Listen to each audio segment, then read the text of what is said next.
दोस्तों, यूरोप के साथ साइन हुई एफटीए डील का फायदा अब भारत को मिलना शुरू हो चुका है। यूरोप की चेक गणराज्य देश में ड्रोन बनाने वाली एक कंपनी ने भारत की कंपनी के साथ बड़ी डील साइन की है। इसके अलावा ब्राजील, कनाडा, फ्रांस और नीदरलैंड जैसे देशों के साथ मिलकर भारत ने क्रिटिकल मिनरल के क्षेत्र में भी ऐतिहासिक कदम उठाया है। दोनों खबर काफी इंपोर्टेंट है, वीडियो को अंत तक जरूर देखिएगा। दरअसल यूरोप की एक ड्रोन बनाने वाली कंपनी UNC-UAS ने भारत की कंपनी टुंगा एरोस्पेस के साथ एक बड़ा समझौता किया है। इस समझौते के तहत यूरोप से ड्रोन भारत भेजे जाएंगे, लेकिन ये सिर्फ खरीद फरोख्त की डील नहीं है, बल्कि आगे चलकर दोनों देश मिलकर ड्रोन बनाने और नई तकनीक पर काम भी करेंगे। ये समझौता 3 फरवरी 2026 को साइन हुआ। इसके तहत कुछ ड्रोन भारत को दिए जाएंगे ताकि यहाँ उनकी जांच और उपयोग किया जा सके। साथ ही भारतीय पायलट और सॉफ्टवेयर की ट्रेनिंग भी दी जाएगी। उन्हें ये सिखाया जाएगा कि ड्रोन को कैसे उड़ाना है, कैसे कंट्रोल करना है और मिशन में सही तरीके से कैसे इस्तेमाल करना है। ड्रोन सिर्फ कैमरा उड़ाने वाली मशीन नहीं रह गया है। इनका इस्तेमाल सेना, सुरक्षा, निगरानी, आपदा राहत और अन्य कामों में होता है। इसीलिए सिर्फ ड्रोन खरीद लेना काफी नहीं है, उसे सही तरीके से चलाने की समझ भी जरूरी है। यही वजह है कि इस समझौते में ट्रेनिंग और तकनीकी जानकारी भी शामिल है। भारत के लिए इस डील का सबसे बड़ा फायदा यह है कि उसे यूरोप की एडवांस ड्रोन तकनीक को समझने का मौका मिलेगा। UNC-UAS कंपनी के पास युद्ध जैसी परिस्थितियों में इस्तेमाल हुए ड्रोन डिजाइन करने का अनुभव है। यह अनुभव भारत के लिए फायदेमंद साबित हो सकता है, क्योंकि भारत अपनी खुद की ड्रोन इंडस्ट्री को मजबूत बनाना चाहता है। दोनों कंपनियों ने साफ कहा है कि ये शुरुआत है, आगे चलकर मिलकर रिसर्च और डेवलपमेंट यानी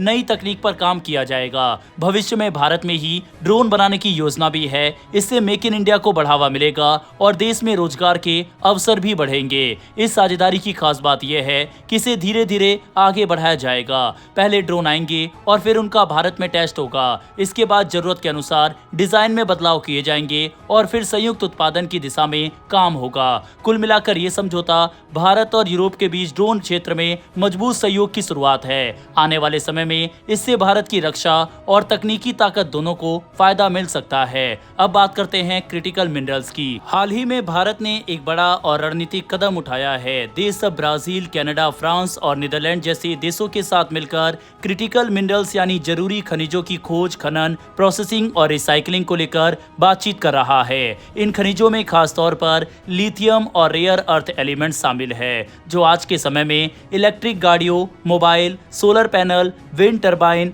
और डिफेंस टेक्नोलॉजी के लिए बेहद जरूरी है। भारत की सबसे बड़ी चिंता यह है कि इन खनिजों की सप्लाई के लिए दुनिया काफी हद तक चीन पर निर्भर है। चीन न सिर्फ खनन में आगे है, बल्कि प्रोसेसिंग टेक्नोलॉजी में भी उसका दबदबा है। ऐसे में अगर सप्लाई में कोई रुकावट आती है तो भारत की इंडस्ट्री और ऊर्जा परिवर्तन की योजनाओं पर सीधा असर पड़ सकता है। यही कारण है कि भारत अब अलग अलग देशों के साथ साझेदारी कर अपनी सप्लाई चेन को सुरक्षित और मजबूत बनाना चाहता है। रिपोर्ट्स के अनुसार भारत सिर्फ खनिज खरीदना नहीं चाहता, बल्कि वह प्रोसेसिंग और रिसाइकलिंग की टेक्नोलॉजी तक भी पहुंच बनाना चाहता है। यानी लक्ष्य सिर्फ कच्चा माल लाना नहीं, बल्कि वैल्यू चेन में आगे बढ़कर खुद भी प्रोसेसिंग क्षमता विकसित करना है। इस दिशा में भारत ने जनवरी में जर्मनी के साथ एक महत्वपूर्ण समझौता किया था, जिसमें खोज, प्रोसेसिंग, रिसाइकलिंग और तीसरे देशों में खनिज संपत्तियों के विकास तक की बात शामिल है। अब भारत इसी मॉडल को दूसरे देशों के साथ भी दोहराने की कोशिश कर रहा है। कनाडा के साथ समझौता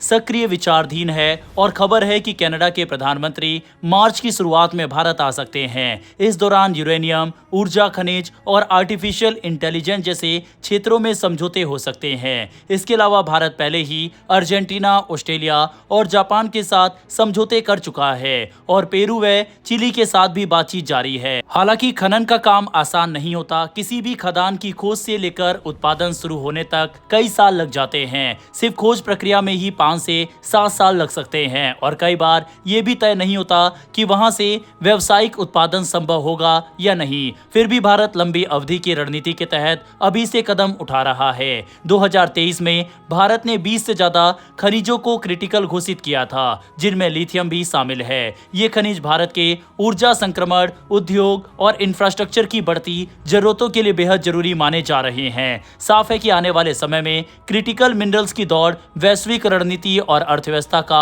अहम हिस्सा बनने वाली है और भारत इसमें अपनी मजबूत स्थिति बनाना चाहता है। दोस्तों, तबीयत खराब होने और फैमिली फंक्शन में होने की वजह से हमारे चैनल पर पिछले 7-8 दिन से कोई वीडियो नहीं आ पाई थी, लेकिन अब रेगुलरली डिफेंस और फॉरेन पॉलिसी से जुड़ी डेली वीडियो हमारे चैनल पर आपको देखने को मिलेगी। अगर आप चैनल पर पहली बार आए हैं तो नीचे दिए गए सब्सक्राइब बटन को प्रेस कर बेल आइकन को दबा ले, जिससे हमारी डेली ऐसी वीडियो आप तक सबसे पहले पहुंच सके।